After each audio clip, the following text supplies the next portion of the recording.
My self Pankaj Kumar. तो आज के इस लेक्चर में मैं न तो किसी सब्जेक्ट से रिगार्डिंग इंपॉर्टेंट क्वेश्चंस डिस्कस करूंगा, न ही किसी पढ़ाई से संबंधित किसी टॉपिक पर डिस्कस करूंगा। आज के इस लेक्चर में मैं मोस्टली 3 टॉपिक पर डिस्कस करूंगा, जिसमें फर्स्ट टॉपिक आपका ये रहेगा कि सर बीएससी में प्रैक्टिकल कब होंगे। सेकेंड क्वेश्चन आपका ये रहेगा कि सर हमारे एग्जाम पेपर हो चुके हैं, जबकि उसमें से 1-2 पेपर हमारे अच्छे नहीं हुए, तो वो ड्यू रहने के या यदि फेल हो जाते हैं तो उस कंडीशन में हमारे पास में क्या ऑप्शन रहेगा। और जो थर्ड टॉपिक है कि सर हम बीएससी के बाद में क्या करें, एमएससी करें, बीएड करें या कंपटीशन एग्जाम की तैयारी करें। तो आपका जो फर्स्ट क्वेश्चन है कि बीएससी के प्रैक्टिकल कब होंगे, इसी के रिगार्डिंग मैंने शेखावत यूनिवर्सिटी, राजस्थान यूनिवर्सिटी और अदर कॉलेजेस से भी डिस्कस किया। तो उसके रिगार्डिंग मेरे को ये रिस्पॉन्स मिला कि विथ इन 1 मंथ में ये प्रैक्टिकल है अप्रोक्स कंप्लीट हो जाएंगे। तो इसके अकॉर्डिंग मेरे को ये लगता है कि अप्रोक्स 25 जून यानी 25 जून तक आपको कॉलेज से कॉल आ जाएगा कि आपके प्रैक्टिकल है वो स्टार्ट हो चुके हैं। प्रैक्टिकल की रिगार्डिंग आपको ये करना है कि आपको जिस भी सब्जेक्ट का प्रैक्टिकल है उसके रिकॉर्ड या उसका फाइल उसको बना लेना है। ठीक है, आपको रिकॉर्ड और फाइल बनाना कंपलसरी है, क्योंकि एग्जामिनर है उसी के बेस पे नंबर देते हैं। एग्जामिनर कोई बाहर से नहीं आता, हम भी जाते हैं, हमारी भी ड्यूटी लगती है। एक्सटर्नल प्रैक्टिकल एग्जामिनर के रूप में भी मेरी ड्यूटी लग चुकी है, तो उसमें कुछ भी नहीं होता, घबराने की कोई ज़रूरत नहीं है। वाइवा वगैरह है वो फॉर्मेलिटी का होता है, अब पहले वाला ट्रेंड नहीं है। अब आपके 50 नंबर का प्रैक्टिकल है तो उसमें क्या होता है, जो रेंज होती है देने की 46 से लेकर 49 की रेंज की मिड के वो दिया जाता है। ठीक है, आपको भी पता है, बट उसकी हेडेक इस तरह से नहीं लेनी है। सिर्फ इतना ध्यान रखना है कि जिस दिन प्रैक्टिकल होगा वहाँ पे आपको कॉलेज में प्रेजेंट होना जरूरी है। इसी के रिगार्डिंग एक बात ध्यान में रखना, जो नंबर आपने कॉलेज में दे रखे हैं उसको वो मोबाइल है आपको ऑन रखना है कि आपको वहाँ से यदि कॉलेज से कॉल आता है तो आप अच्छे से वहाँ पे पहुँच सको टाइम पे। इसी के साथ में आपके जो क्लासमेट है, फ्रेंड्स है, उनसे अटैच रहना है कि वो आपको इस बारे में भी सूचना दे सके। ठीक है, प्रैक्टिकल के बारे में आपको कोई भी किसी प्रकार का नहीं घबराना है। वहाँ पे वाइवा वगैरह ऐसा कुछ नहीं होगा, वो सब फॉर्मेलिटी होगा तो वो एकदम से शॉर्ट वे में होगा। बस आपको तो अच्छे से रिकॉर्ड और फाइल तैयार करनी है और वहाँ पे जिस डेट पे आपका प्रैक्टिकल है उस दिन आपको उपस्थित होना है। मैं सेकंड क्वेश्चन के बारे में बात करता हूँ कि सर हमारे 1-2 पेपर अच्छे नहीं हुए, हमको चांसेस है कि हमारे ड्यू हो जाएगा, पेपर ड्यू हो जाएगा या बैक लग जाएगी या हम फेल हो जाएंगे, तो उस कंडीशन में क्या करें। सुनिएगा,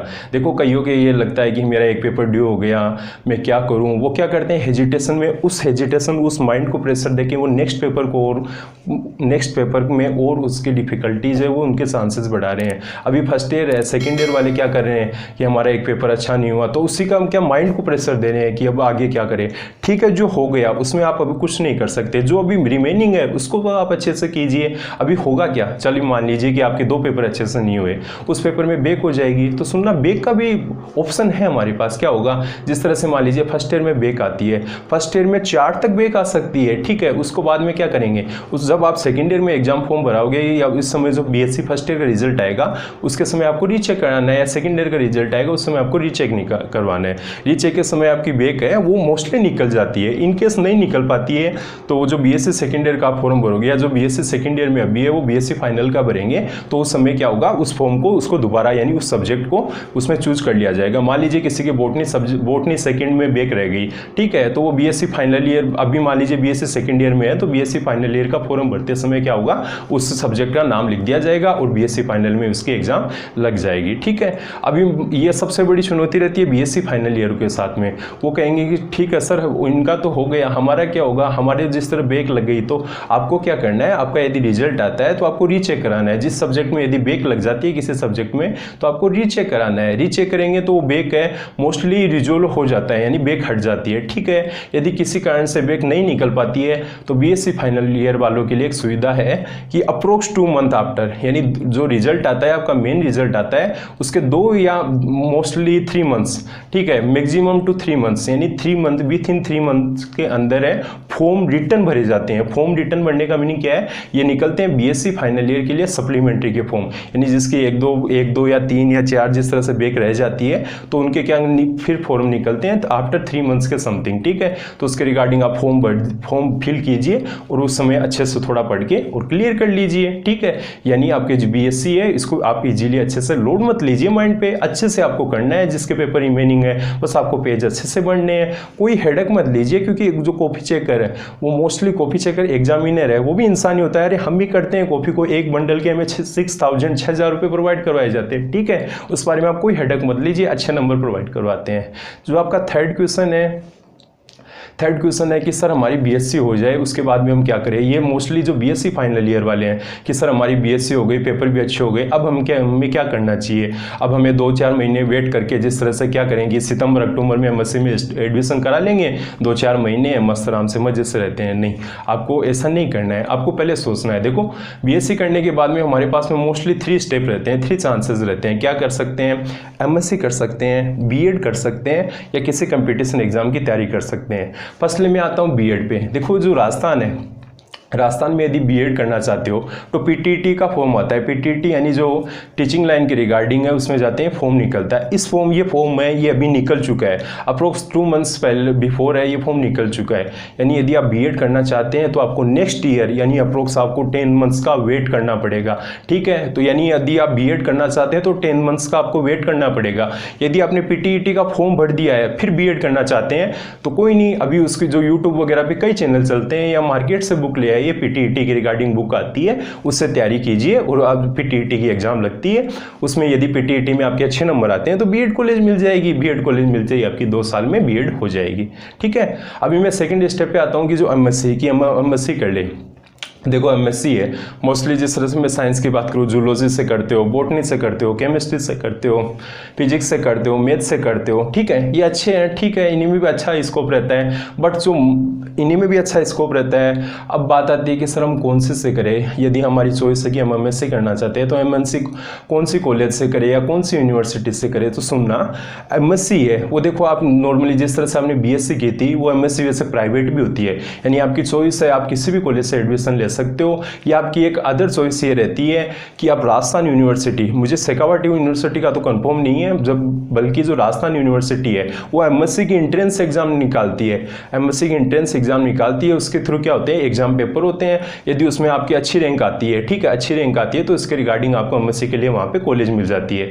राजस्थान यूनिवर्सिटी या तो अंडर कैंपस आपको कॉलेज मिल जाती है, या उसी के रिगार्डिंग एफिलेटेड कॉलेज है, वहाँ पे आपको गवर्नमेंट कॉलेज मिल जाती है। और आपके 2 ईयर है वो मिनिमम फीस में आपका अच्छे से कंप्लीट हो जाता है। ठीक है, थर्ड ऑप्शन आता है आपके पास में कि सर अब हमारे जो चॉइस है कि कंपटीशन एग्जाम की तैयारी करिए। सुनना, अभी जो मार्केट में ट्रेंडिंग है कि अब कंपटीशन एग्जाम की तैयारी कौन कौन से में करें। देखो ये डिपार्टमेंट आते हैं, SSC staff selection commission, UPSC union public service commission, RSMWSB, RPSC Rajasthan public service commission. ठीक है, अदर भी कुछ डिपार्टमेंट हैं बट मोस्टली ये डिपार्टमेंट है ये वर्क करते हैं। इसी के रिगार्डिंग देखो कौन कौन सी पोस्ट निकलती है। मोस्टली जो इंडिया में एग्जाम होती है मोस्टली उसमें 60% एग्जाम होती है, उसके लिए क्वालिफिकेशन होती है any bachelor degree with 60% marks, यानी ओबीसी जनरल होते हैं उनके लिए 60% मार्क्स होते हैं और एससी एसटी होते हैं उनके लिए 50% मार्क्स होते हैं। ठीक है, तो आपकी चॉइस है कि हम कंपटीशन एग्जाम की तैयारी करना चाहते हैं तो मोस्ट बेझिझक कीजिए, अभी से तैयारी स्टार्ट कीजिए। ये मत कीजिए कि 2 महीने अच्छे से खेल कूद के इधर उधर जाके फिर तैयारी करेंगे, फिर सीकर जाएंगे, जयपुर जाएंगे, ऐसा मत कीजिए। अभी से एक बार फोकस करने की कोशिश कीजिए कि मुझे किस वे में जाना है। अभी आपके माइंड में ये है कि सर तैयारी करें बट किसकी करें। सुनना, आपकी देखो वो चॉइस पे डिपेंड करता है। अभी आप कर रखी एलडीसी की कर सकते हो, लोअर डिवीजन कर रखा है, यूडीसी अपर डिवीजन कर रखा है उसकी कर सकते हो। एलडीसी के लिए मोस्टली क्वालिफिकेशन होती है वो 12th पास होती है, यूडीसी अपर डिवीजन कर रखा है उसके लिए जो क्वालिफिकेशन होती है वो बैचलर डिग्री यानी आपकी जो बीएससी होती है। ठीक है, इसी के साथ आप लैब असिस्टेंट की तैयारी कर सकते हो। और एक मोस्ट सबसे अच्छा जो ऑप्शन आपके पास में रहता है, एक वैकेंसी निकलती है जूनियर साइंटिफिक असिस्टेंट की, जो आरएसएमडब्ल्यूएसपी भी निकालती है और सेंट्रल लेवल से भी निकलती है, डीएसएमडब्ल्यूएसपी भी निकालती है। सुनना, जूनियर साइंटिफिक असिस्टेंट, उसमें क्या होता है आपके सब्जेक्ट के रिगार्डिंग जिस तरह से स्पेसिफाइड सब्जेक्ट में निकलती है, जिस तरह जूलॉजी, फिजिक्स है, केमिस्ट्री है, बॉटनी, उसमें सब्जेक्ट के रिगार्डिंग क्वेश्चन आते हैं। यदि राजस्थान आरपीएससी के थ्रू या आरएसएमडब्ल्यूएसपी के थ्रू होती है एग्जाम तो उसके रिगार्डिंग सब्जेक्ट के अप्रोक्स 70% पार्ट सब्जेक्ट का रहता है और 30% पार्ट है वो जीके का रहता है। ठीक है, आप उसकी भी तैयारी कर सकते हैं। बट सुनना, तैयारी करते समय एक बात ध्यान में रखना कि कभी भी ऐसे मत करना कि 3 महीने इसकी तैयारी की, जिस तरह से कलर की तैयारी की 3 महीने, फिर आपके माइंड में अचानक से आता है अरे लेब असिस्टेंट के फॉर्म आ गए, फिर लेब असिस्टेंट वाले पे कूद जाते हो, फिर बाद में 2 महीने बाद में माइंड में आता है कि अब पटवारी वाले फॉर्म आने वाले हैं तो पटवारी में कूद जाते हो। ये बहुत गलत है। इस वजह से यदि आप तैयारी करोगे तो सक्सेस नहीं हो पाओगे। सुनना, वो पहले वाला जमाना नहीं रहा है कि जिस तरह से कि कि कुछ एक पोस्ट है, ठीक है, कुछ एक जने जानकार है, डिग्री हुई, ठीक है, 100 में से 80-90 जनों का सिलेक्शन हो जाता था। पहले ये सिस्टम चलता था। अब आपको पता है मोस्टली जो ओबीसी और जनरल है उनके लिए जो कंपटीशन है, एक एक पोस्ट के लिए 500, 600 पे कंपटीशन होता है। तो आप खुद समझदार हो कि कहाँ तक किस तरह से कंपटीशन फाइट करने हैं। अभी सुनना, राजस्थान में एक वैकेंसी निकली थी हाई कोर्ट ग्रुप डी, वो उसकी जो क्वालिफिकेशन है वो 10th पास थी। पर आपको एक्चुअलिटी बताऊं, उसकी जो बीटेक होती है, जो ये इंजीनियरिंग होती है और जो एमएससी होती है, मोस्टली वो 40% ने, यानी उन पास आउट लड़कों ने, गर्ल्स ने और बॉयज़ ने वो फॉर्म फिलअप किए थे। यानी बेरोजगारी की स्थिति ये है कि वो उसमें भी उनको, यदि वो चाहते हैं कि हमें कम से कम 4th ग्रेड में तो हमें नौकरी मिल जाए, ठीक है, तो ये जो कंपटीशन एग्जाम की तैयारी जो करना चाहते हैं वो बहुत अच्छे से, यानी बहुत अच्छे से उनको कॉन्फिडेंस के साथ में अच्छे से एक सिंगल वे में जाके तैयारी करनी है। एक सिंगल वे का मीनिंग है कि एक पर्टिकुलर एग्जाम पे फोकस करके चलना है।